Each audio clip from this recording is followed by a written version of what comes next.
السلام عليكم خوتي وخواتاتي، كنتمنى تكونوا على خير وبخير، ومرحبا بكم في قناتي اللي كتقدم قضايا الدرك الملكي وقصص بوليسية واقعية وقضايا الرأي العام. اللي ما كيعرفش حقيقتك وحقيقة المعدن ديالك وقال فيك كلمة خايبة ونعتك بشي حاجة هي ماشي فيك، خليه لله سبحانه وتعالى. والإنسان اللي حبيتيه بصدق خدلك وخانك وهديتي ليه كل ما عندك، طعنك من الخلف، حتى هو خليه لله عز وجل. وأي واحد كيتسناك تغلط غلطة وقلل من القيمة ديالك، دعيه لله، ما تكرهوش، لأن الكراهية كتستهلك كل الطاقة ديال الإنسان، عكس الحب والغفران والنسيان والمودة والرحمة، هما اللي كيخليو الإنسان عايش هاني ومرتاح. القصة ديال اليوم غادي تشاركها معنا الأخت حورية من مدينة سيدي سليمان، وغادي تنتهي بمدينة الخميسات. غادي تشوفوا كيفاش تحولت حياتها بسبب السحر المرشوش والمأكول والشعوذة والخيانة، بعد ما كانت زوجة موظف بسلك القضاء، بشانها وبدارها وبفلوسها وذهبها، لقات راسها متشردة هي ووليداتها بسبب وحدة قاطعة يدها من يد الرحمن. باعت كل ما كتملك باش توفر لوليداتها السكن وتحضن عليهم. فبلا ما نطول عليكم كتر، نصليو على النبي ونبداو على بركة الله. الأحداث ديال هاد القصة غادي تدينا لمدينة سيدي سليمان، من عند واحد الأسرة اللي متكونة من 12 شخص، الأب والأم و10 ديال الوليدات، 7 ديال البنات و3 ديال الولاد. الأب كيشتغل فلاح، عنده واحد الفيرما صغيرة وشي حاجة ديال الأرض، المهم ما عندهمش وما خاصهمش. البنت الأولى تزوجت وطلقات حيت كان الزوج ديالها عاقر، والبنت الثانية حتى هي تزوجات، واحد جوج بنات اخرين كانوا ماتوا، والجوج اللي بقاو مشاو لمدينة الدار البيضاء باش يخدموا. بقات معاهم غير حورية اللي هي البطلة ديالنا ديال اليوم. هي في ديك الوقيته كان عندها 14 سنة. ايوا بقات مع الوالدة ديالها كتعاونها، كتفتل الكسكسو، كتشطب، كتكنس. قالت لي كنحلب 50 يطرو ديال الحليب. تبارك الله كانت حادقة. هي واخا كانت عندها 14 سنة، تبارك الله كانت طويلة وغليظة، وعندها واحد لاطاي بحال ديال الحوتة، وآية في الجمال. أنا مني شفت الصورة ديالها بهراتني بالزين ديالها، دايرة بحال شي نصرانية. وغا اللي شافها في هذيك الوقيته كان كيتمناها تكون عنده في الدار. أول واحد غادي يجي يخطبها هو ولد عمها، هو يتيم، ولكن بدلات ليها الرأي ديالها اختها، انتي ماشي د العروبية. بقات عايشة مع الوالدين ديالها. في ديك الفترة كانت كتمشي الأم عند بناتها للدار البيضاء، كتجلس معاهم داك 20 يوم 25، وحورية كتبقى غير هي وباها، هي اللي كانت هازة الدار. قالت لي كنت كنتهلا في راسي بزاف، دايما نقية لابسة مزيان ماشطة راسي، لدرجة ملي كانوا كيجيو عندهم الناس من المدينة يقولوا ليها يستحيل تكوني انتي بنت العروبية. في نفس هذيك السنة جا خطبها واحد السيد من الدوار كيخدم سودر، ولكن داك الخطبة ما كملاتش حيت الوالدة ديالو بغات تزوجو ربيبتها. وفي نفس الشهر كانت حورية غادية هي والوالدة ديالها للسوق، وشافها واحد السيد عنده الكرويلة بالعود. قالت لي نزل من فوق هذيك الكرويلة وجا تابعنا. شوية وقف الوالدة ديالها: السلام عليكم لاله. وعليكم السلام. سمحي لي نسولك، واش هذه بنتك؟ قالت لي هي وليدي. واش تزوجيها؟ قالت لي ولا جا شي ولد الحلال ما نكرهوش. عطاوه النعت فين ساكنين، وجاب الوالدين ديالو وجا باش يخطب، ما خلا ما جاب ليها في الخطبة. ودازت غير واحد الوقيته بسيطة، داروا 12 شاهد وعقدوا ليهم، اتفقوا على كل شيء حتى على الشهر والنهار اللي غادي يديروا فيه العرس. وما دازت غير واحد 15 يوم حتى جا عندها هذاك السيد، قال لها كلمي لي باك. غير جا عنده قال ليه راني بغيت نطلق بنتك، انا راني ما غاديش نكمل. هي في ديك الوقيته ما فهمت والو، بحكم انها مازال صغيره مدات ما جابت هذيك الوقيته. داز 3 شهور من بعد الطلاق ديالها، جا ولد عمها الثاني خطبها، وهذاك عمها كان مزوج مرة اخرى، حتى هي كان عندها بناتها، يعني دا المراه مزوجه ومطلقه وعندها البنات. هو عنده ولادو وهي عندها بناتها. هي ما كانتش باغاه يتزوج حورية، ولكن هو كان كيحماق عليها، كيقول لهم إلا ما تزوجتهاش غادي ندير شي حاجة في راسي. هي معروف عليها مشعوذة. هي هضرات معاه ما مرة ما جوج، وقالت ليه داك البنت بلا ما تزوجها: أنا غادي نزوجك بنتي، وهكا نجمعوا الشمل. ولكن هو كيقول لها من حورية نخلق. الوقيته اللي كانت كطيب الخبز في الفرنة ديال التراب، كانت كتقول ليه: سير قلب هذيك الخبزة وحرك العواد. هو كانت كتجيه عادي، ولكن على حسب الأقوال الشائعة عندهم أنه هذيك الخبزة بحال دارت ليه شي حاجة، وإلا قلبها يعني هذيك الإنسانة اللي غادي يتزوج بها كيبدلها بوحدة أخرى. مني شافت السيد مازال كيبغي حورية، مصر أنه يتزوجها، مرات باه بدات كتقرب الحورية. واحد النهار وهي تعيط ليها وقالت لها: أجي قيلي معانا. كي كتعرفي البنات توحشوك وكيقنطوا باغيين يجلسوا معاك شي شوية. مني وصلت عندهم لقاتهم مسخنين الحمام البلدي ديال العروبية اللي كيسخنوه بالعواد. دخلوا بناتها هما الاولين وهي تعيط على حورية. قالت لها: دخلي بنيتي تعومي، لا مسخنين الحمام. قالت لها: لا مرات عمي، انا ما جبتش حوايجي، هو تا انتي وهي جات موجودين، انا غادي نهضر مع مرات ولدي تعطي لك شي حاجه من حوايجها. ايوا دخلي يا بنيتي، انا غادي نمشي نوجد لكم واحد شويه ديال البطبوط بالشحمه وواحد البريريد ديال اتاي باش مني تخرجوا سخفانين تاكلوه. ايوا قنعتها، دخلت هي وبناتها وعاموا في الحمام. قالت لي: خليت الحوايج ديالي تما والوساخ والشعر، حتى ما هذوك الحويجات موسخين بقاو تما، ما ديتهمش معايا باش نصبنهم في الدار. مني خرجنا قلت ليها: غادي نجمع داك الحويجات ديالي. قالت لي: لا غير جلسي، راه بناتي غادي يتكلفوا بكل شيء، انتي تدي معاك الوسخ حتى لداركم والتيد موجود. مني مشاو تجمعوا وكلاو. قالت لي: مرات عمي قالت لي واحد الهضره عمري نسيتها. قالت لي: الا هزوا الماء ديال كتافك ما عمرك ما تشوفي الزواج الا شفتي كتافك. قالت لي: ما فهمت والو. ايوا مني رجعت لدارهم قالت لي: مره كنت كنحس بشي حاجه ماشي هي هذيك والقنطه، وكان بقى غير ساهيه. ومني دازت شهر وليت كنطج وكنهرب من دارنا، وكنمشي عند واحد خالتي كانت مربيه واحد البنيته، كنمشي كنقابلها ليها. ومني كتبقى تقلب عليا الوالده ديالي وكتجي عند خالتي باش ترجعني، كنقول لها الا هذيك الدار ما نرجعش ليها. ما كانوا عارفين ما يديروا ليا. خالتها قالت للوالده: انتك مديور ليها شي حاجه. كانت تبارك الله طبيعيه، وقالت لها: انا غادي نسول لك النساء ديال الدوار الا كانوا كيعرفوا شي وحده ديها لعندها. فعلا قالوا لهم على واحد الشوافه هنا في واحد الدوار واحد اخر. قالت لي: واحد الصباح نضنا انا والوالده والوالد بكري وركبنا في الكاليش، هي كروسه ديال العود بجوج روايض، كاينه ديال 4 وكاينه ديال 2. غير شافتها قالت للوالد ديالها: بنتك ساحرين ليها، معلقين لها داك الشي في الشجره، والنهار اللي كيتحرك البرد كتجيها الطجه. قالت لي: همها فعلا نهار اللي كتكون الشمس بنتي كتقيل في دارهم، ولكن الوقيته اللي كيتحرك البرد كتهرب ليا من الدار. سولها باها وقال لها: شكون اللي داير لبنتي؟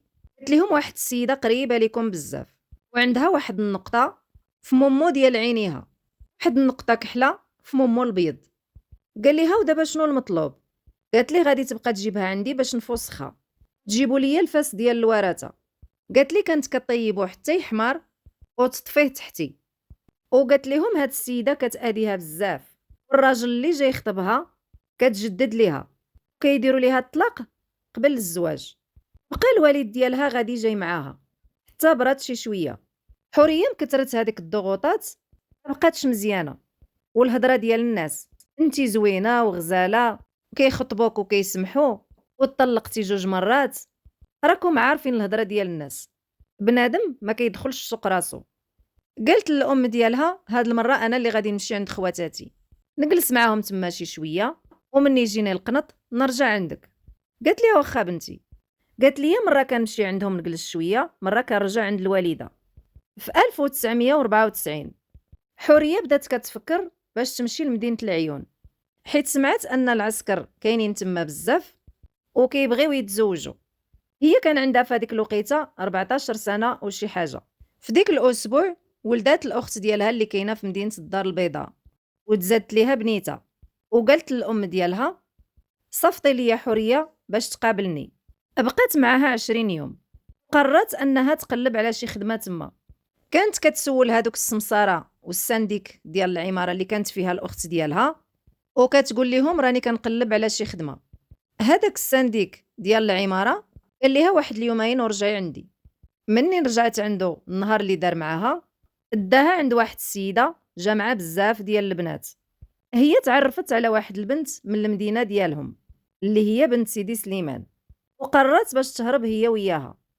قالت لي كنت هازه معايا غير شي حاجه ديال الفلوس وواحد السلسله ديال الذهب اللي كنت معلقه في عنقي، ومشينا للكار وركبنا. الفلوس ما قداتناش، وقال لي واحد السيد انا غادي نخلص عليك، ولكن البنت اللي معاك ما نخلصش عليها. بقاو كيرغبوا فيه، ولكن هو قال لها انا ما نخلصش على السيده. بغيتي نخلص عليك مرحبا، ما بغيتيش دبروا راسكم. شافهم واحد السيد اخر وخلص على البنت الاخرى. وصلوا لأكادير مع 12 ديال الليل، باتوا هذيك الليله غير في المحطه. الا غد ليه مشات حوريه باش تبيع داك السلسله اللي في عنقها، ولكن حتى دهيبي ما بغا يشريها عليها، قال ليها حيت ما كاينش التوصيل. شافهم واحد السيد هو خدام تما في المحطه وجا عندهم، قال لهم البارح شفتكم بتو هنايا، واش ما عندكمش فين تباتوا؟ قالت لي حوريه لا. واليوم فين غادي تمشيو؟ قالت لي غادي نباتوا هنا. قال لهم غادي تمشيو معايا هاد الليله، وما عندكم مناش تخافوا، الا ما تدبروا على راسكم وديك الساعه سيروا. فعلا داهم لواحد البيت عنده في السطح وسد عليهم تما. قالت لي هذاك البيت اللي كنا فيه غير صغير، وعنده واحد السريجم صغير بزاف، ومنين كنا كنطلو هو كان كيمشي للخدمه، ومني كيرجع مع 12 على حساب الغدا كيجيب لهم الماكله معاه، وكيسد عليهم داك البيت ويمشي لخدمته. بقاو معاه شي 3 ايام، وقالت لي عمرو مسكين ما حدانا، لا خسر معانا الهضره، طلب منا شي حاجه ماشي هي هذيك، عاملنا معامله حسنه، قال لينا نتوما بحال بناتي، انا خفت تبقاو تما في المحطه يتكرفس عليكم شي حد. النهار 3 ايام قررنا باش نمشيو. مشينا للمحطه وركبنا في الكار مع العساكريه. قالت لي هما اللي خلصوا علينا وشدوا لينا الاوتيل، وهما زادوا كملوا المدينه اخرى، وقالوا لينا ردوا البال لراسكم، انتوما مازالين صغارين، هادشي اللي درتوه راه ماشي معقول. مني نضنا في الصباح لقينا راسنا في مدينة العيون. حورية قالت للصديقة ديالها نوضي غادي نمشيو نقلبوا على شي خدمة، الاوتيل غادي يبيتنا غير ليلة ولا جوج ليلات كاع. فعلا مشاو كيقلبوا ولقاو الخدمة في نهارهم. حورية لقات الخدمة في واحد الاوتيل واحد اخر، والصديقة ديالها فاطمة خدمات في قهوة. داروا معاهم باش يخلصوهم ب 600 درهم الوحدة زائد تدويرة. مشاو كراو واحد الكراج ما فيه لا فراش لا سرجم لا ماعن، وكانت الحرارة في شهر 4 بزاف، عندهم الصهد. قالت لي ملي كنا كنحلوا الباب ديال هذاك الكراج او كنفسوها كيجيو شي وليدات تما كيلعبوا كيبداو يضربونا بالحجر، حيت هذاك الحي اللي سكنوا فيه كان عامر ببيوت الدعارة، وهما في داك الوقيته ما كانوش عارفين. قالت لي كنا كنفرشوا هذوك الحوايج ديالنا ديال اللباس، كنجيبوا القرعه ديال الماء ديال 5 يطرو وكنلويوها في الحوايج ديال اللباس وكنتوسدوها. اما الماكله والشراب كانوا كياكلوا على برا. بقاو تما تقريبا شي 6 شهور هي وهذيك البنت. قالت لي كنا متفاهمين مع بعضياتنا، ولكن ما كنا كنجمعوا حتى ريال. ولكن من بعد قدروا باش يكريو واحد الدويره صغيره فيها بيت وكوزينه. في هذيك العام اللي غابت فيها حوريه كانت الوالده ديالها غادي تحماق، ما خلات شوافات، ما خلات سادات، ما خلات فقها اللي تلاقاوه كيسولوه. كتقلب على بنتها، يجي العيد الكبير تفكرها، يجي العيد الصغير كذلك، في رمضان كدوزو كله بكا، حتى خواتاتها تهموا عليها. في هذاك الاوتيل اللي كانت خدامه فيه حوريه تعرف عليها واحد البوليسي وقال لها انا باغيك للزواج. هي مني داز عليها داك الشيء الاول مرات بالتجارب عاودت ليه القصه ديالها. قال لها انا ما كيهمنيش الماضي ديالك، الا هما خطبوك وما كملوش انا راني باغي نتزوج بك. ايوا المهم الا كان غرضك في الزواج خاصك تمشي معايا لدارنا وتخطبني منهم ونعقدوا ونرجعوا في حالتنا. فعلا اتفق معاها باش تمشي هي وياه، وقال لها صبري عليا نشد غير الكونجي. مشى معاها عند الوالدين وكانت جوج فرحات. الفرحة الأولى برجوع حورية للدوار، والفرحة الثانية أنها تخطبات وغادي تزوج بوليسي. قالت لي فرحوا به، قالت لي درنا 12 شاهد وكان باقي غير الوالد يسني على العقد. الوالد ديالها فرح به بزاف لدرجة أنه ذبح ليه الحولي. قال ليه داك البوليسي دابا أنا ما جبتش بزاف ديال الكونجي، غير دوز واحد 3 شهور نعاود نشد واحد الشهر ونرجعو نديرو فيه العرس. رجعت هي والخطيب ديالها لمدينة العيون، بقات هي خدامة وهو مقابل السيرفيس ديالو. ولكن من خلال داك الفترة ديال الخطوبة عرفت بأن السيد مبلي بالشراب. هو فعلا كان كيبغيها بزاف، ولكن كيفرض عليها شي حوايج ما مزيانينش. كيقول لها خاصك تجي وتجلسي معايا. هي كتقول ليه مادام انا وياك مازال ما كملناش الاجراءات ديال العقد، نقدرش ننتقل عندك ولا نجي نبات عندك في دارك. هو ما كانش كيعجبو الحال، كان كيشرب وكيعيط ليها في الليل. كيقول لها الا ما جيتيش غادي ندير شي حاجه في راسي. ومني كترفض كيبدا يعايرها، يا العروبيه يا الدايره يا الفاعله يا التاركه. هي مني سمعت منه داك الكلام ديال المعيور كرهاتو وما بقاتش باغا تكمل معاه. هي كانت كتقلب على شي انسان صالح اللي يحن فيها ويعوضها على المحاين اللي دازت منها. حتى لواحد النهار كتفاجأ هذاك البوليسي جاي هو والزوجه ديالو عندها اللوطيل، وقال لها جيت نعرفك بمرتي. هي باركت ليهم عادي حيت ما كانتش باغا تكمل معاه. في هذيك الفتره كرهت فيها الرجال وفضلت انها تخدم وتعيش هانيه مرتاحه. ولكن مع المده خرجت حوريه من هذاك الاوتيل ورجعت عند الصديقه ديالها وخدموا بجوج في القهوه. تلاقات بواحد السيد كبير شويه في العمر، هو كان عسكري متقاعد مزوج وعنده وليدات. المرا ديالو كانت في نفس المدينه، كان كيجي للقهوه غير على قبلها. ولكن حوريه ما كانتش كتديها فيه، فيما كيجي كيجيب ليها شي حاجه في يده يقول لها هذه ديالك. مره كانت كتشدها مره كانت كترفض، حتى لواحد النهار قال لها شوفي يا بنت الناس، تمرضيني ما نمرضك، انا طالبك على سنه الله ورسوله، اشنو رايك؟ هي ملي تكلمت مع الصديقه ديالها قالت لها الا شتيه معقول سيري ديري دارك، احنا عيينا من هاد التسخسيخ، بان ليا هاد السيد راه غادي يكمل معاك. حوريه قالت ليه انا راني بعيده، والدين ديالي في سيدي سليمان، انت غادي تمشي معايا من هنا حتى لعندهم باش تخطبني وتعقد عليا تما؟ قال لها انا موجود، فوقاش ما قررتي نمشي وانا وياك. فعلا مشى شرا ليها واحد الباليزه مرها ليها بالحوايج والروايح ماكياج كل ما كتحتاج العروسه، والباليزه الثانيه عمرها ليها لوالديها كل واحد بالكادو ديالو. مشى معاها لسيدي سليمان عند والديها. فهذاك النهار داروا كل شيء، خطبه وعطى الصداق، اتفق معاهم من بعد 6 شهور غادي يرجعوا وغادي يعقدوا ويديروا العرس. فعلا في هذيك 6 شهور خيطت تكاشط قفاطن الجليل بات. السيد كان سخي، حاجه اللي قالت ليه عليها كيأديها. ما ان السيد راجل كبير والبنت باقا يلاه وصلت ل 18 سنه، فكان فرق كبير في العمر، ومفششها ومدللها. رجعوا من بعد 6 شهور وداروا العقد، اتفقوا من بعد 15 يوم غادي يديروا العرس. ولكن وقع لهم واحد المشكل، ناض واحد الصداع في الدوار. اخ ديالها كان عنده الغلم وكيسرحهم، مشات للبلاد ديال واحد السيد واحد اخر، مشى خدا ليه داك الغلم وداها لدارو. قال ليه مني ما حضيتيهمش مزيان غادي يبقاو عندي حتى نشوف اش ندير معاك. مشى هو والوالد ديالو لهداك السيد باش يتفاوضوا معاه. ناض هو وياهم بالصداع، صدقوا مضاربين. الاخ ديال الحوريه دار الغراز والوالد ديالها تهرس من كتفه، وداروا مناقص من هذاك العرس. ايوا داروا واحد الصداقه خفيفه، رجعات هي والزوج ديالها للعيون. كان كاري ليها واحد الدويره في هذاك الدرب اللي كان ساكن فيه هو والزوجه ديالو. في ليله الدخله حوريه بدا كيبان ليها داك الراجل بحال جدها. دوزت هذيك الليله غير بالسيف وحست براسها بحال مخنوقه.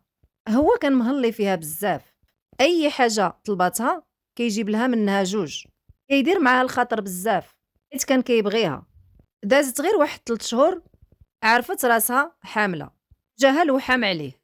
غير هو كيدخل وهي كتجري عليه كتقول ليه سير عند مرتك، ما بقيتش حاملك، انت كبر مني في العمر. لكن هو كان كيحاول يدير معاها الخاطر بزاف. بقات على ديك الحاله حتى النهار اللي غادي تولد. تزادت ليها بنيتها وسماتها ملكة. العسكري ما قداتو فرحة، ذبح 2 حواله، دار واحد السبوع ما دايرش. من بعد تزادت بيناتهم المشاكل، هي فعلا ما بقاتش كتحملو. بقاو على ديك الحالة 6 سنين، حتى لواحد النهار جات عندها نسيبتو، الأم ديال الزوجة الأولى. دارت راسها كتقلب على الكرا، ومني رجعت عند البنت ديالها قالت ليها راه كاري ليها واحد الدار زوينة كيخسر فلوسو كلها عليها. تما فين غادي تبدا بيناتهم المشاكل. حورية صارحت الزوج ديالها وقالت ليه خاصنا نطلقوا. هو ما بغاش وقالت ليه ما تبقاش تجي عندي، الا جيتي هاد المره ما غاديش نحل عليك الباب. واحد النهار جا كيدق كيف العاده، سدات عليه هي الباب. كان الباب من الفوق عنده واحد السرجم محلول، بدا كيلوح عليها الماء من برا، شعل العافيه ولاحا عليها. مني شافوها الجيران عيطوا على البوليس، جاو داو العسكري وقالوا لي خاصك تفاهم انت والمرا ديالك، مني هي ما باغياكش دير معاها حل. طلقوهم بجوج وكل واحد مشى لدارو، هي مشات لدارها هي والبنت ديالها، وهو مشى عند مرتو الاولى. داز شي اسبوع وجا كيدق عليها، قال ليها بغيتي تطلقي؟ قالت ليه قال ليها واخا ماشي مشكل. قال ليها غادي تعطيني البنت وغادي نخرج انا وياك ونتفاهموا برا. غير خرجوا شد واحد العصا وجا جاري عليها، قال ليها باباك جدك ما غاديش نتفارق معاك، وغادي ندير لك السحور الكلب ما يديهاش فيك. بغى ياخد ليها البنت وبدا كيضرب فيها بالعصا لراسها. شافوها واحد 2 رجال وجاو فكوها منه. مشات مباشرة للسبيطار، دارت شهادة طبية وقالوا ليها سيري ديها للوكيل. مني دخلات لقات هذاك الشاوش اللي كاين تما في الباب كيعرف العسكري اللي مزوجه به. قالت ليه راني بغيت ندخل لعند الوكيل. قال ليها ودي هاد الساعة راه ما كاينش، ولكن النائب ديالو راه كاين، الا بغيتي تدخلي عنده نهضر معاه. ايوا دخلات بقات كتهضر معاه، قالت له راه الزوج ديالي راه ضربني وانا بغيت نطلق منه، ندمت علاش تزوجت به، هو راجل كبير وانا باقا صغيره، كنحس بواحد الفرق شاسع ما بيني وبينه من خلال الافكار، التفاهم ما كاينش، ما عايشينش في واحد السعاده. قال لي صافي خلي هذيك الشكايه وسيري حتى نعيط عليك. رجعات المره الثانيه، جلس كيفهم منها الموضوع. المره الثالثه فاش غادي ترجع عنده قال ليها هذاك الشاوش راه السيد النائب محتاج شي سيده تخدم عنده في الدار، الا انت كنتي ما خداماش نقولها ليه، على ما تطلقي من راجلك. هو كان يلاه جا جديد للعيون، سميتو عبد الرحيم. قلت ليه واخا ماشي مشكل، اللي كان كيعطيها ليا العسكري راهي قربات تسالى ليا، محتاجه نخدم. قال ليها صافي سيري دابا لدارك، ومني يحتاج شي وحده تخدم ليه غادي نجي عندك ونديك حتى الفيلا ديالو. فعلا جا عندها واحد الصباح وقال ليها السي عبد الرحيم غادي يجيو عنده شي اصدقاء ديالو، محتاج شي وحده تطيب ليه. قالت ليه مرحبا نمشي. هزات بنتها في ظهرها ومشات عنده للدار. هي عباره عن فيلا ولكن من هادوك القدام، الجريده صغيره، كاين وسط الدار كبير، 3 ديال البيوت، واحد الكوزينه، كاين واحد السده الفوق ومن بعدها السطح. غير وصلات حطات البنيته ديالها، بدات كتقضي الشغل، لقات شي حويجات تما ما مصبنينش حتى هما دوزاتهم، سيقات الدار جمعتها، بقات كتسنى السيد ينوض من النعاس. النفاق سلم عليها ووجد ليها الفطور. قال ليها انا كنوجد فطور خاص، غير حط داك الشيء اللي قسم الله فوق الطبله. قال لها جي تفطري معايا. مشى جاب ليها واحد الكرسي المتحرك هادوك اللي كيدوروا وقال ليها جلسي. بقى كيهضر معاها شي شويه وما حيدش عليها عينو. عاودت ليه القصه ديالها كامله. مني كملات شغلها وجات غاديه مد ليها شي قدر ديال الفلوس. قالت ليه حشومه انا جيت نقضي لك غير الشغل ونمشي في حالاتي. قال ليها لا، اللي تخدم ليا خاصها تخلص، حتى انت عندك بنتك ومحتاجه تخدمي باش تصرفي عليها. حلف عليها حتى شداتها. وفوق هاد الشي كله عطى لواحد الصديق ديالو تقضى ليها شي تقضيه، وصلوا معاها حتى للدار. دازت شي 3 ايام، كانت 10 ديال الليل، وبحكم ان الحراره في العيون كان الصهد. حوريه في داك الوقيته كانت كدوش، هي كتسمع واحد الدقان مجهد. هي قالت ربما هذا الزوج ديالي العسكري راه جاي يدير فيا شي فعله. بغاتش تحل الباب شويه والتليفون كيصوني. مني مشات تاكد من النمره، لقات هذيك النمره ما كتعرفهاش، امرأة جديدة، خلاتهم كيدقوا وقطعات الحس هي وبنتها. مع 9 ديال الصباح جا عندها داك الشاوش كيدق. هي ملي سمعت الدقان خافت. ملي قالت شكون قال ليها انا فلان. حلات عليه الباب. قال ليها علاش البارح ما بغيتيش تفتحي علينا الباب؟ راه جيت انا والاستاذ عبد الرحيم دقينا عليك في الليل. قالت ليه ياك لاباس، علاش بغيتوني؟ قال ليها راه جايين عنده شي ضياف اليوم وخاصك تمشي معايا باش توجدي ليهم الغدا. هزها هي وبنتها ومشاو. فعلا مني دخلات لقات عنده واحد 4 ديال الاشخاص. قال ليها هادو الاصدقاء ديالي، منهم قضاة ومنهم معاه في نفس العمل، وحاطين الشراب فوق الطبله وكيشربوا.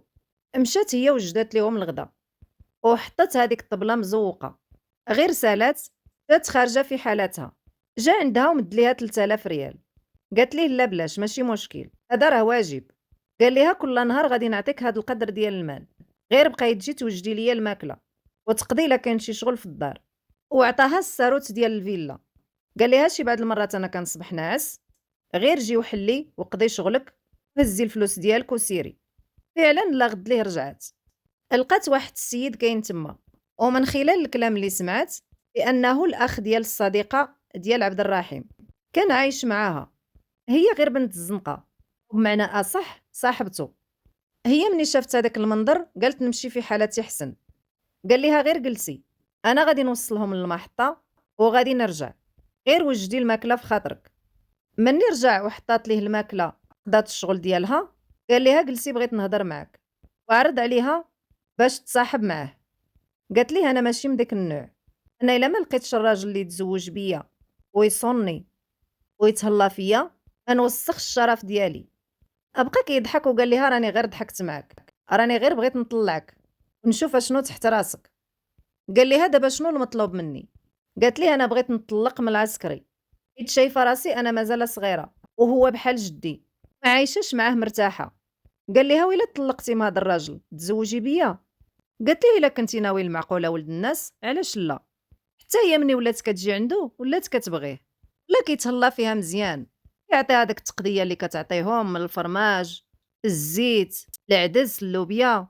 راكم عارفين هذيك التقديه اللي كتعطى في الجنوب. نيدو كان كلشي كيعطيه ليها. كيقول لها انا ما كنستعملش هذا الشيء، خذيه لك انت وبنتك. وزياده على ذلك كيعطيها 300 درهم في النهار. فعلا طلقت من الراجل الاول. ومني سالات العده ديالها، عبد الرحيم قال ليها غادي نمشيو دابا انا وياك لعند الوالده، غادي تعرفي عليهم ومن تما نمشي نخطبك من داركم. فعلا مني شد الكونجي يجي باش يديهم لمدينه افران، حيت الوالده ديال عبد الرحيم وخواتاتو كيسكنوا في هاد المدينه. ايوا تقضى ليها الحويجات ليها لبنتها وداهم هذاك صاحبو لدارو. لقاو الزوجه ديالو مواجده ليهم العشاء، باتوا معاهم. لا غد ليه هذاك الصديق ديالو الاخ ديالو كان غادي يدير واحد الخطوبه في الدار، وعارضوا على موين عبد الرحيم. هو مطلق وحتى البنت اللي خطب مطلقه. جابوها مع الصباح وقالوا ليها انت اللي غادي طيبي لينا. مني سولاتهم قالت لهم شكون هاد السيده كتقصد حوريه. قال ليها كتجي لمرتي، حيت عبد الرحيم وصاهم.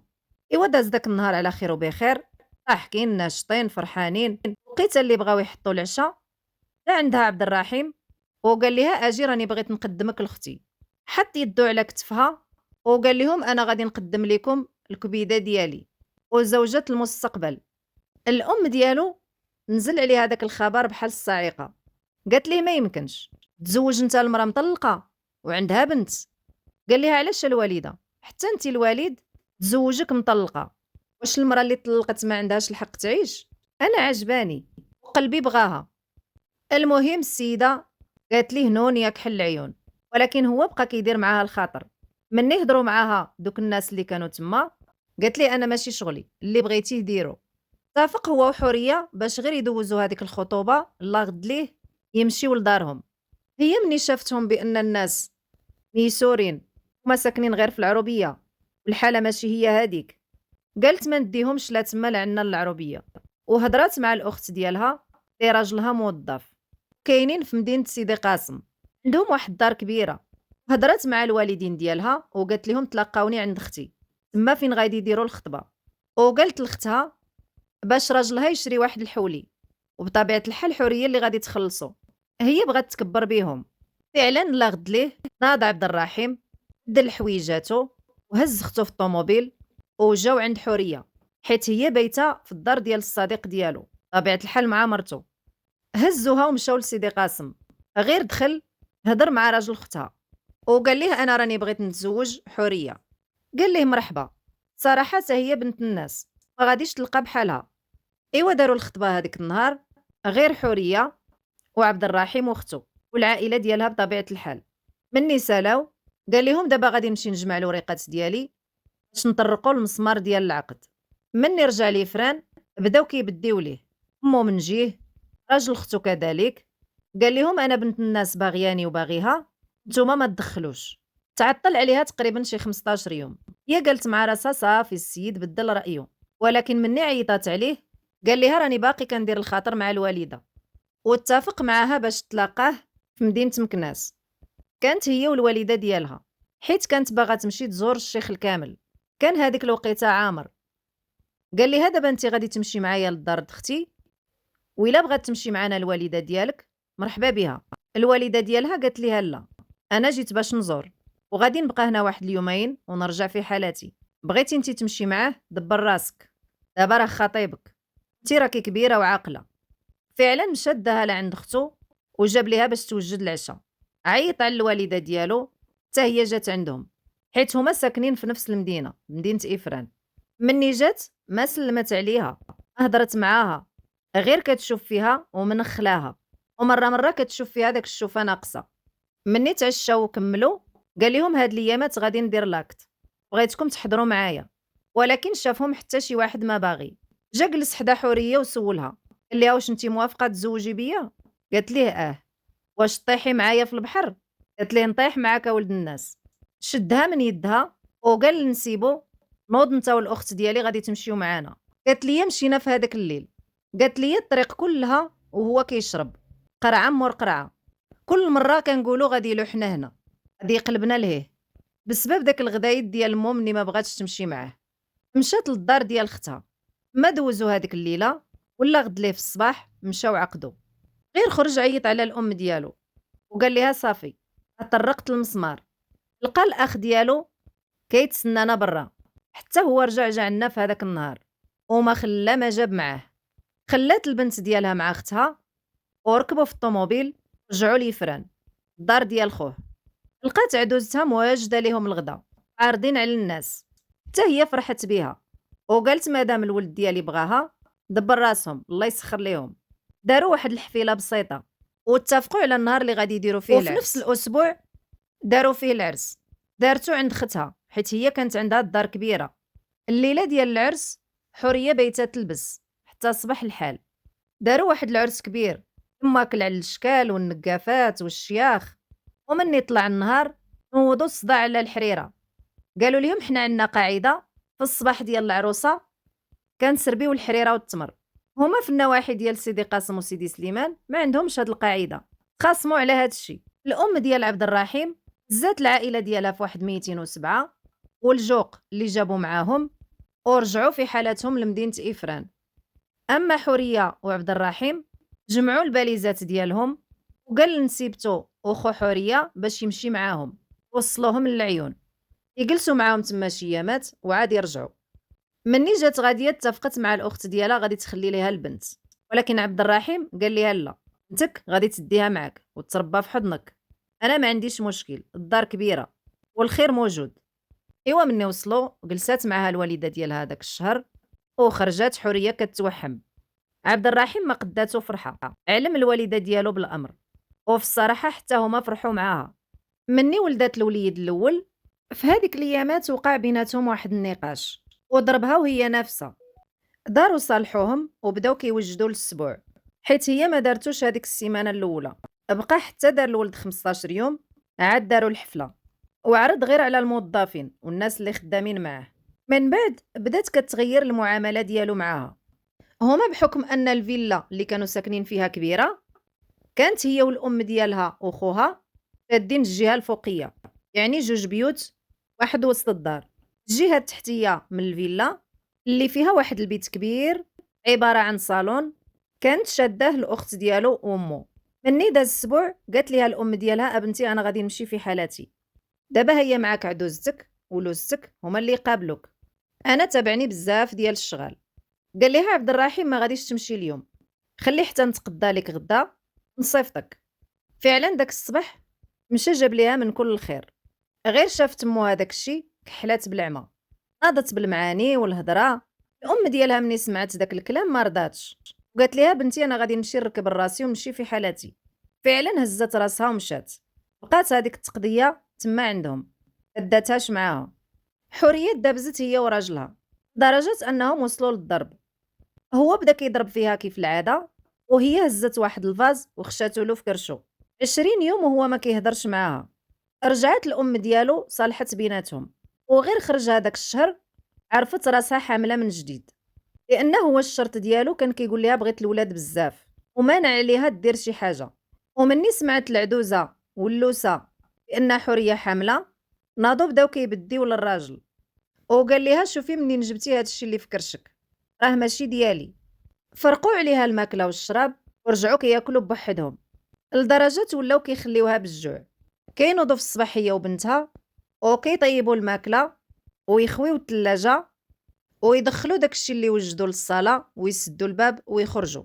هي ما كانت كتدخل حتى العشيه، عاد كتمشي توجد البلبوله ليها ولبنتها، وداكشي ما كياكلوا. وحرشت الزوج ديالها باش ما يجيب ليها حتى شي حاجه من غير الا جاب الحليب لولدو. اما البنيته ديالها ما كانش كيتسوق ليها. واحد النهار ديك البنيته الصغيره ديال حوريه زات واحد الموس اللي كيستعملو عبد الرحيم في القطعه، وهي تشوفها العدوزه ديالها، قالت ليها سيري حطيه راه يجي عمك عبد الرحيم ويضربك. حوريه قالت ليها راه ولدك مزيان، هو ما عمره هضر معاها وهي عزيزه عليه، راه المشكل منكم نتوما. النهار جيتو عندي لهنا للدار نغصتو عليا حياتي، داكشي اللي درتو فيا الصديقه ديالو زدتو كملتو عليا نتوما. غير دخل حرشات امو، لقى حوريه شاعله البوطه ودايره عليها الماء باش تدوش الوليد. مشى مباشره طفى ليها داك البوطه وحيد ليها التيو ودخلها وسد عليها في الصالون ديال مو. مشى شرا الغدا لمو ولختو وجاو عرقوها بثلاثه وسدوا الباب وخرجوا يدوروا، وخلاها هي وبنتها والولد ديالها بلا ماكله. صونات هي على الاخت ديالها اللي كانت جابتها معاها باش تخدم تما في العيون، وكانت كاريه مع البنات. قالت ليها اختي راه ما عندي ما نفرش، جيبي لي شي منطه معاك شي حاجه ديال الماكله، راني غادي نموت بالجوع، وكي كتعرفي راني كنرضع. قالت لي حتى من الناموسيه ديالي هزوها وداوها للصالون، يعني المطربه، خلاو لها غير داك الحديده، كانت كتفرش غير داك الكويشات اللي جابوا ليها في الكادوات ديال ولدها. مني وصلت الاخت ديالها صونات في الفيلا، خرج عبد الرحيم لقى السيده واقفه وهزه معاها واحد المنطه، واحد الدجاجه معمره بالشعريه، هزه واحد المخده، شدهم عليها ماهم في الشارع وشدها شنق عليها وبدا كيقج فيها. سمعت حوريه الغوات وخرجت كتجري، لقاتو شانقه على اختها، بقات كتجرم التريكو ديالو حتى تقطع. خرجت هذيك الوقيته اختو كتجري، شدات حوريه وقمشتها من وجهها. مني طلق من اختها مشات مسكينه كتجري هربات، وهو دخل وسد الباب. حوريه في هذيك الوقيته حست بان الوجه ديالها كيضرها، ملي كان الحال سخون ما بان ليها والو، لكن مني مشات للحمام لقات راسها تقمشات والدم كيسيل ليها من هذيك الجروح. عرفت في هذيك الوقيته بان لوستها قمشاتها، خلاتها غير دخلات وطارت ليها حتى هي على الوجه. غير دخل عبد الرحيم لقاهم مشادين هي وياها، وجلس كيضرب في حوريه اللي انت اللي تعديتي عليها. قالت ليه راه قمشتني في الوقيته اللي كنت معاك برا. قال ليها علاش الاخت ديالك تجيب لك الماكله؟ لا انا ماشي راجل، شي اللي لقيتيه كوليه، ماشي بعيد تكون جايبه ليا السحور في ديك الدجاجه. سو في هذيك الوقيته مشات جابت شي كمامس وجلست كتقول ليه ها السحور اللي دايره لك مرتك، مخبياهم ليك في الدار. هو كان كيثيق بهم بزاف. بقات كتخاصم هي وياه وقال ليها خرجي عليا. قالت ليه انا ما غاديش نخرج ولكن غادي نمشي نشكي بيك. قال ليها بغيتي تمشي للمخزن سيري هانتي مطلوقه. فعلا لا غد ليه كان كيسمح فيها وكيمشي للصاله ينعس مع مو اختو. وحتى الوالده ديالو كانت كتحشي الهضره في بنت حوريه، غير كتشوفها كتقول ليها كفي البرمه تشبه البنت لامها. كانت كتحس هي وبنتها بالقهره، وكانت كتصرف على راسها غير من الفلوس اللي خلى ليها الراجل الاول. اللي كان عطاها في حقها ملي طلّقها، وكانت عندها واحد القرميط ديال الدهب حتى هي باعتها. واحد النهار خرجات الدور هي ولبنيتها والوليد، ومني رجعت لقات حويجاتها حاطهم ليها قدام الباب. بدات كتدق وكتصوني، وواخا سمعوها ما بغاوش يحلوا الباب. هي كانت مجهدة ومقدرة، دارت الولد في مانطا وشداتو بالشال ودوزاتو من فوق الباب ونزلاتو لداخل. البنت حتى هي دارتها في الحمالة ودارت ليها نفس الشي، ونقزات حتى هي السور ودخلات. بقات كتهرس في الباب الدخلانية حتى تحلات. غير شافها دخلات جا كيجري هو وختو والوالدة ديالو. اختو مشات كتجري للصاك ديالها وقالت ليه راه لقيت عندها السحور. ها هو شوفوا. حورية ما عرفتهاش منين جابت داكشي. هي مني شافتو كيضرب فيها وما بغاش يبعد عليها، مشات كتجري للكوزينة وجابت واحد الموس وقالت ليه الا ما بغيتيش تبعد مني غادي نقتل راسي ونقتل هاد الولد اللي شاركني معاك. وقالت ليه راني غادي ندير بك شكاية ونديها لوكيل الملك. لا غد ليه في الصباح ملي خلاتهم خرجوا هزات البنت ديالها في ظهرها ودارت الوليد في الكروسة ومشات عند السيد الوكيل. عاودت ليه المشكل، قالت ليه انا مرت فلان وها شنو وقع ليا معاه، ها شنو وقع ليا. قال ليها سيري تجلسي في دارك وما تخرجيش منها. عيط على عبد الرحيم في هذيك الوقيته، قال ليه هادشي اللي كدير فيه ماشي هو هذاك. فعلا في هذيك الليله جا كيحزر فيها وصالح بينها وبين ختو امه، وقال ليها هاد الايامات غادي نشدو الكونجي وغادي نمشيو نجلسو شويه مع الوالده، ومنها تمشي عند الوالده ديالك حتى هي نزوروها. مني رجعوا الافران هذيك الايامات ما كانش كيجلس معاها غير خارج داخل. حصلاتو واحد النهار مني رجع الوجه ديالو كله مكياج، عرفاتو كان مع هذيك خيتي اللي كان معاها شحال هادي. غير وصل للدار بدات كتصوني عليها كتقول ليها شي حوايج وقعوا بيناتهم. هي ما صبراتش هذيك الليله، قالت ليه وصلني لدارنا. عدوزتها ما عجبهاش الحال، شداتها وضربتها الكرشه وهي حامله. قالت ليها انا ضربت عليه تماره وانتي جيتي ديتيه. جات اختو وداروها بيناتهم، هي كتهضر والاخرى كتهضر. شدات بنتها دارتها في ظهرها، الولد هزاتو في يدها وهي حامله. ركبات هي وياه في الطوموبيل، مشاو معاهم خواتاتو بجوج وهي دايرينها في الوسط، وحده كتعاير منا والثانيه كتعاير من الجهه الاخرى. الطريق كلها وهو كيشرب وكيعاير فيها. داها عند راجل اختها اللي في سيدي قاسم، هو سحاب ليهم جايين باش يجلسوا عندهم. غير حل ليهم الباب كيرحب بيهم وهو بدا كيسب فيه.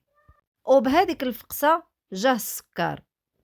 شي سيمانه وهي غضبانه عند اختها، وهو بقى مع الام ديالو في فران مع هذاك خيتي اللي لاصقه فيه. عبد الرحيم في هذاك الاسبوع جاه الانتقال لمدينه الدار البيضاء. غير سمع هذاك الخبر هز الوالده ديالو اختو ومشى رجع حوريه. تحولوا لها تما وعاشوا واحد الشهرين مرتاحين. شويه بدات المشاكل من جديد. كانت حوريه قريبه تولد، دابزت هي وراجلها واحد النهار وهزات الولد والبنت ومشات عند ختها اللي كاينه حتى هي في الدار البيضاء، لكن بعادين شي شويه على بعضياتهم. بقات مع اختها حتى ولدات. مني عيطات عليه الاخت ديالها قالت ليه راه تزاد لك وليد. هو كانت معاه الام ديالو اختو ما كانش كيبغي يجاوب. مني ناض في الصباح صافت ليها 2000 درهم، قال ليها شري ليها اللي خاصها. هي مني شافتو ما جاش عند ولدو وما شافوش ما كبرهاش ليها، جات الام ديالها باش تشوفها وداتها معاها لسيدي سليمان. بقات معاها تما شهرين حتى لواحد النهار عيط باش يسول فيهم وعطات لولدها الكبير يهضر معاه.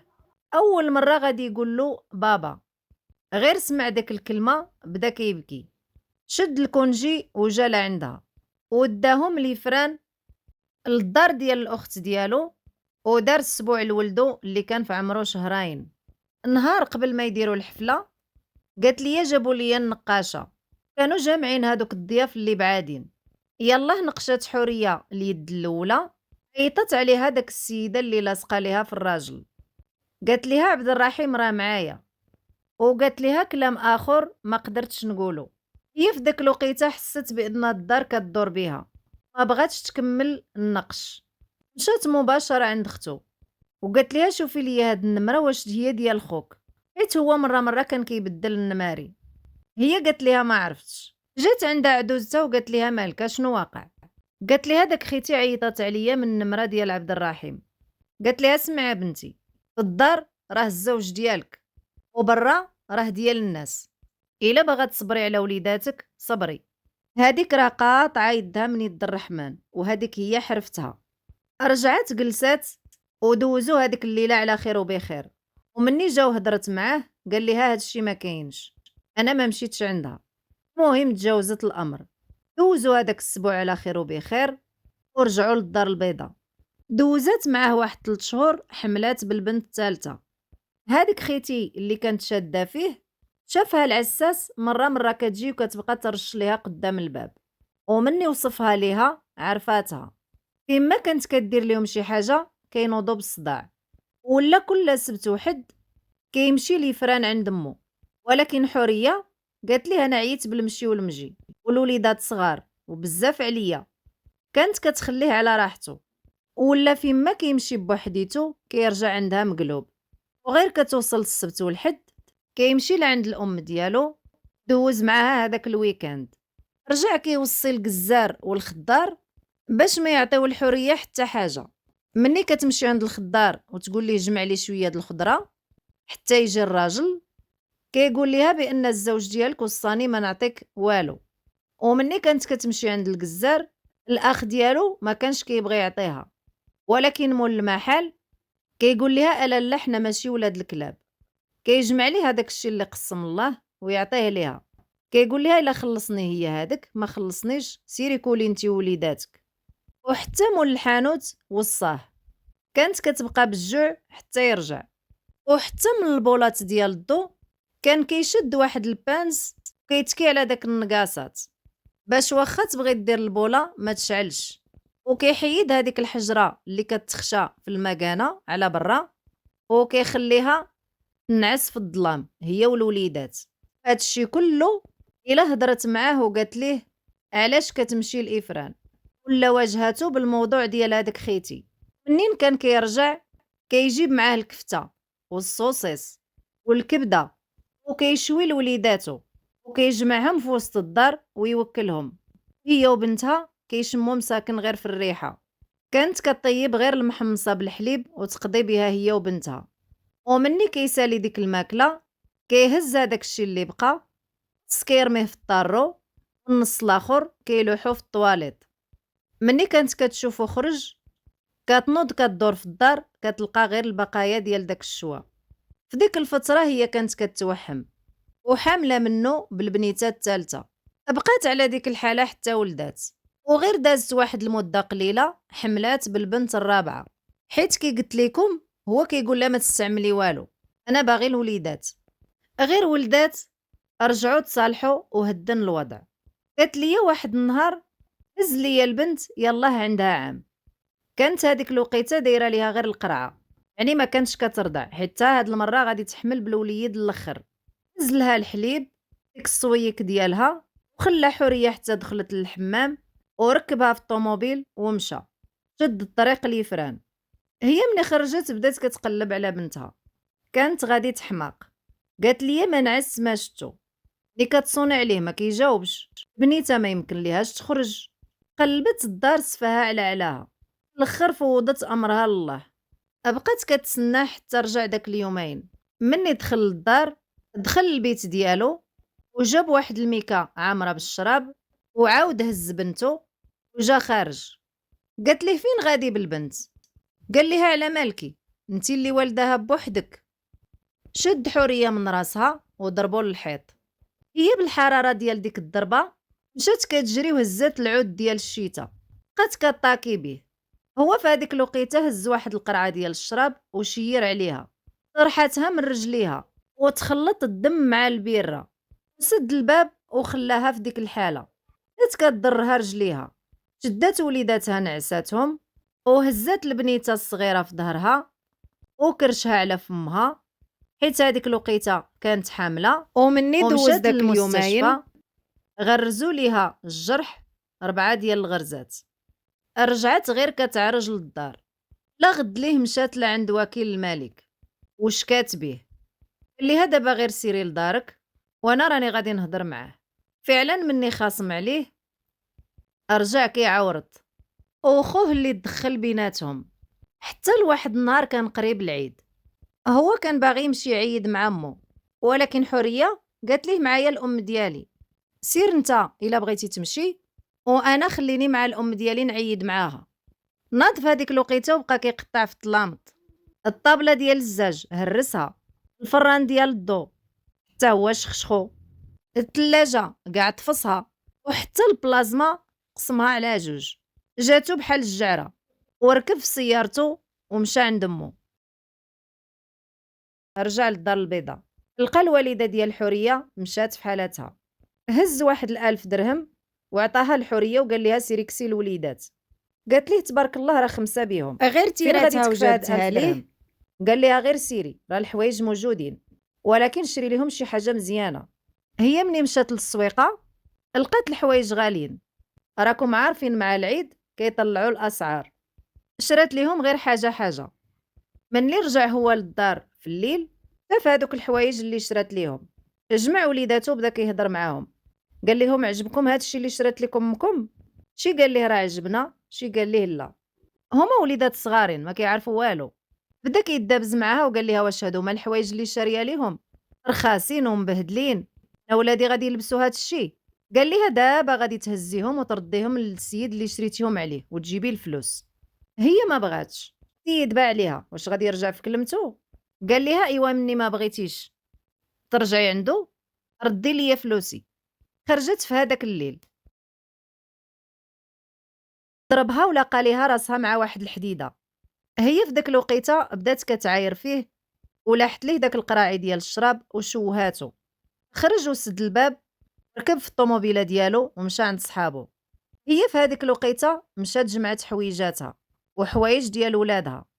لا غد ليه مشات شكات بيه، وجا الاخ ديالو وداهم باش يعيدوا في معاهم في واحد الفران. الويكاند قال لهم هز باش ولادو تحيدوا عليكم بجوج، هاد الغمه بجوج. سهرت عليها البيت ومني فين شافتها كانت العدوزه ديالها ناعسه. في ديك الحاله عينيها كلها زرقاء، كانت كتقول لها صبري على وليداتك، هو راه هكا داير ما غاديش يتبدل.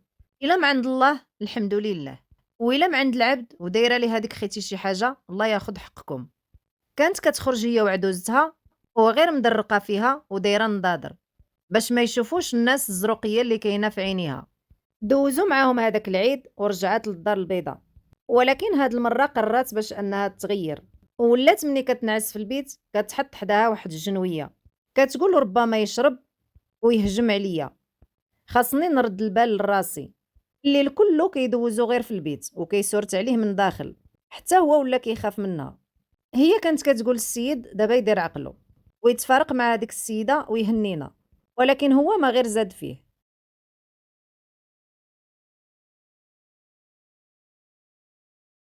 ومشى ليفران.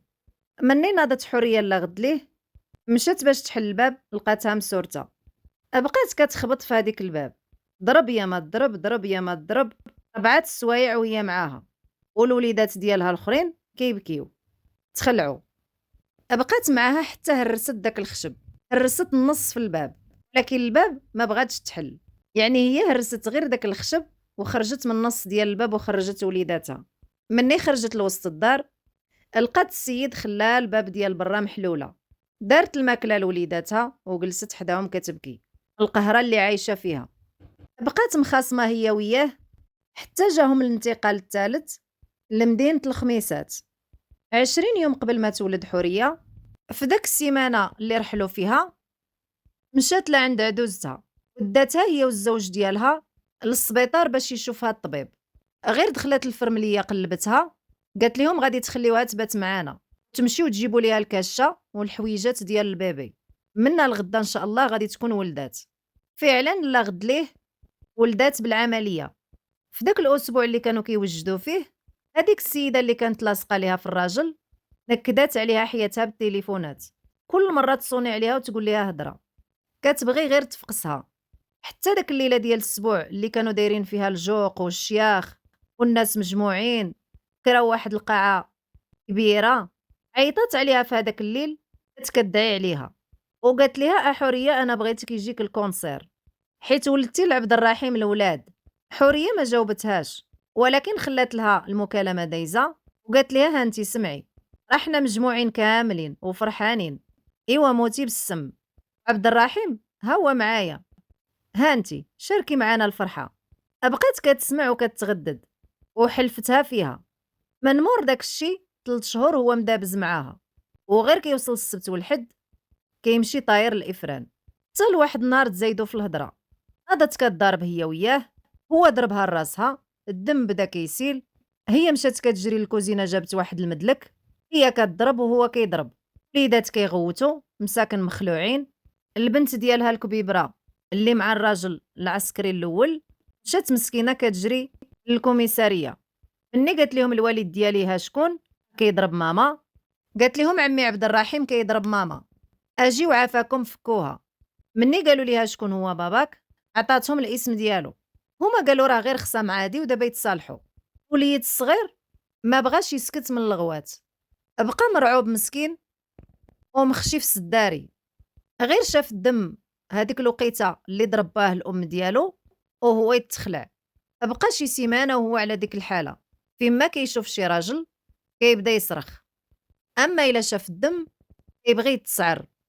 في هذيك اللحظه كانوا كيتضاربوا بيناتهم، هرس واحد البلازما كبيره كانت عندهم ومشاو للكوميساريه، تما مباشره داوه للطبيب. وحتى حوريه مشات للسبيطار، داروا ليها 3 ديال الغرزات في جبهتها. لا غد ليه مشات تصورات ومشات دفعات الشكايه ديالها. مني شافوا الغراز عاد تيقوها. الوالده ديالو مني سمعت هاد الخبر جات ليها للدار، هي وخواتاتو كيف العاده، قالت ليه خشيها في الحبس، كي دارت فيك هاد الحاله ما تبقاش عندك. هما شافوا غير لولدهم، ما شافوش هي اللي مغرزه. وصلوا بجوجهم للدعوه، وقالت ليه هذه هي الاخرى بيناتنا، انا ما بقيتش صابره، كنتش معاك غير في المشاكل، الهضره ديال الوالده ديالك خواتاتك الجميل، الحقره كتعايرني جوعتيني، خنتيني مع وحده ما تستاهلش، داروا لي السحور لقيته في الطحين، نهار الوفلاني اللي جيت نعجن لقيت فيه واحد الحجاب على قدو، لقيت السحور تحت المخده ديالي، وهذا الشيء كله صبرت عليه، طبتيني في الصحه ديالي، فين غادي بهذا الشيء. اتفقت هي وياه باش يطلقوا، وفعلا داك الشيء اللي كان. مني وصلوا للمحكمه ومن بعد جلسات عديده خيروا الوليدات شكون اللي غادي يعيش مع الام وشكون اللي غادي يعيش مع الاب. جوج وليدات بغاو يعيشوا مع باهم، هادوك الكبارين، والوليد الصغير وجوج بنات بغاو يعيشوا مع الام ديالهم حوريه، زائد البنت اللي كانت عندها مع الراجل الاول. عطاها المصاريف ديالها، النفقه ديال الوليدات، بقات هي مكلفه بالبنيتات والولد وهو مكلف بالوليدات الاخرين. هذيك الصديقه ديالو دابا عاد خلات ليها الطريق، السيده عوض ما كانت كتلاقاه في دارها وكان كيمشي عندها تما، ولات كتجي عنده للدار وبحال شي وحده من العائله. ولكن الفرق ما بينها وما بين حوريه هي ان هاد الصديقه ما كيقدر حتى شي واحد يقول لها سحرتي للراجل، لا درتي ليه ولا ضربتيه ولا حقرتيه، ولا دايره كل شي في يدها، العدوزه اللويسات، حتى من الراجل دايره خاتم في صباعها، وحتى من فلوسو هي اللي كتحكم فيه، هي اللي كتخلص المدرسه للدراري، كتكسيهم، كتبغي تبين ليه بانني راني مقابله لك الوليدات. وفوق هذا الشيء والد معاها جوج بنات اخرين، وهي عندها بنات اخرين من راجل اخر. حوريه قالت لي هذه 8 سنين باش تفارقت مع الراجل، مرضت بالسكر وبالضغط بسبب الفقايس، ولكن هذيك خيتي ما بغاتش تتوب، عايشه معاه بلا وراق، وعلى حسب ما قالت ليها عدوزتها ما مجوجش بيها، كيكمل بيها غير الليل. حوريه قالت لي مني تزوجنا انا والزوج ديالي كان كيدير ليا كلمه القليل، بحال شي واحد عنده واحد القطعه ثمينه دايرها في دارو، كيبغي حتى شي واحد يقيسها ليه. ومني بقى كيجي لعند الام ديالو وعرفات بان هذيك الصديقه انه تزوج عليها، بقات كتحاربهم. قالت لي شحال من مره قال لي كنحش براسي حتى كنمشي عندها، هي في المية دايره ليا شي حاجه، وكل مره كانت كتشوفها كتحلف فيها. حوريه المغبونه من النهار اللي حلت عينيها بقات الزهر ميك عليها وعاطيها بالظهر. هي قبلات على عبد الرحيم كيما هو، قالت لي انا ما عنديش مشكل في البليه، المشكله ديالي هي داك السيده، كانت مره كتحرك ليهم المجامر، ونكدات عليهم حياتهم. مني داز الحال قالت ليها العدوزة ديالها: ولادك اللي خرجوا عليك، حيت كانت كتوصيهم باش يجيبوا ليها حوايج ديال الحورية، وفيها فاش سحرات ليها وكرهت عبد الرحيم فيها وما عاودش رجعها. وليداتها كانوا صغار ما عارفين والو، ولكن داك المشعوذة هي السبب. ما تهنات حتى شتتت ليهم الشمل، ومني حلفاتها وفاتها. ولكن شكون اللي تأثر في هاد العلاقة وكلا الدق بزاف؟ هما الوليدات. من بعد ما كانوا كيشوفوا الوالدين ديالهم مجموعين على طابلة وحدة، فرحانين ضاحكين، حنوا عليهم يطبطبوا عليهم، لقاو راسهم مفرقين في جوج ديور، البنات بوحدهم والولاد بوحدهم. كيفاش غادي تكون النفسية ديالهم؟ عمرهم ما غادي يكونوا مرتاحين بطبيعة الحال. وحتى من حورية، من خلال الحديث معاها يومين وأنا كنهضر أنا وياها، الليلة الأولى تكلمنا 3 السوايع، والليلة الثانية كذلك، وهي كتعاود ليا في القصة. أنا حاولت نختصر لكم ما أمكن، لو كان عاودت لكم داك الشيء اللي عاودت ليا كله غادي نديرو في هاد القصة 5 ديال الأجزاء وما نكملوش.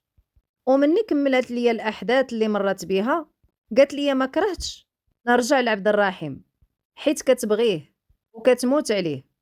قالت ليا ما عمري بغيت شي واحد في حياتي قد اللي بغيته، وتنادم معايا الحال علاش ضربته. ما كرهتش نغمض عيني ونحلها ونلقاه جا دق الباب ورجعني. وهذا هو المعنى الحقيقي ديال الحب، ولكن للأسف تبالات به بوحدة أخرى. حورية نزلت عندي القصة ديالها للعبرة. سيدات بزاف كيدوزو من هاد الحالة وكيتعرضوا للإهانة والخيانة من طرف أزواجهم والمعاملة السيئة مع العجوزة واللوسة. قالت لي ربما هاد الشي وقع ليا حيت أنا بنت العروبية، عائلتي على قد الحال. وهذيك اللي كانت لاصقة في راجلها كانت كتقول ليها انت ما تصلاحيش ليه، انت ما قارية ما فاهمة، هو في هاد المنصب خاصو شي وحدة يتشرفوا قدام صحابو تكون في المستوى ديالو. ولكن أنا كنشوف أن المستوى ديالو هي حورية، حيت فيها الصدق وبنت الأصل مأصلة. لأن كون وحدة أخرى غادي تقول لك هذاك الشيء اللي دار فيا ما نسمح ليه لا دنيا لا آخرة. ولكن هي قالت لي إلا جا غير دق بابي حك في وجهي غادي نرجع معاه بلا ما نحس. أما هذيك المشعوذة فهي باغياه غير على قبل فلوسه باش يصرف ليها على بنياتها ويعطيها فلوس البلية، وإلا شي نهار مرض وطاح عاد غادي يعرف الحقيقة ديالها. فالنصيحة ديالي للأخت حورية أن دابا اللي فات مات، ردي البال لراسك ولوليداتك ولبنياتك، حني فيهم، جمعيهم، ووفري ليهم قدر المستطاع داك الشي اللي بغاو. الماضي نسايه، الحاجة ملي كتنسايها عاد كتفكر فيك، وإلا بقيتي مفكرة شي حاجة وكتمنايها ما كتجيكش في هذيك الوقيته. مع المدة الزمن غادي يوريك، غادي يعلمك بزاف ديال الحويجات. ربما هاد الزوج غادي يعرف بالقيمة ديالك، وكل شي قريب عند الله، قادر ربي يجمع ما بيناتكم بجوج. أما هذيك المشعوذة فوكلي عليها الله سبحانه وتعالى وقولي حسبي الله ونعم الوكيل، وربي غادي ياخد لك حقك في الدنيا قبل الآخرة. أما بخصوص الوليدات أنا بقاو فيا بزاف، لأن في هاد المرحلة اللي هما فيها كيحتاجوا الحنان ديال الأم والأب، وصعيب عليهم أنهم يشوفوا والديهم متفرقين، كل واحد عايش عيشة بوحدو. فنصيحتي لكم تهلاو في الميمة، لأنها هي كل شي. هي صبرت للدل على قبلكم وتجمعوا بيناتكم وما تفرقوش. الأخ خصو يتسند على أخوه وديروا اليد في اليد باش تحققوا جميع الأحلام ديالكم. فوليداتنا هما راس مالنا في هاد الدنيا، إلا برينا بهم وتهلينا فيهم ملي كيكونوا صغارين كيتفكرونا ملي كنكبروا، وحتى هما كيعطيونا نفس داك الشيء اللي عطينا ليهم في الصغر. حتى لهنا وغادي نقول لكم تكتبات الأسطور الأخيرة ديال هاد القصة. خوتي وخواتاتي، واخا طولت عليكم شوية كي قلت لكم كانت أحداث كتيرة، ما تنساوناش من التعاليق ديالكم. وباش كتنصحوا الأخت حورية، وشنو رأيكم في هاد الشيء اللي دارت هاد المشعوذة؟ واش حورية غلطات مني طلقت من الراجل وسمحت لها فيه، أو لا كان هذاك هو الصواب؟ وخاصها تجمع وليداتها وترتاح حتى هي شي شوية. على كل هاد الأجوبة خليو لها التعاليق ديالكم. فالله يحفظكم ويحفظ وليداتكم ووليدات المسلمين أجمعين يا رب العالمين. وإلى اللقاء في حلقة قادمة بإذن الله، وأستودعكم الله الذي لا تضيع ودائعه.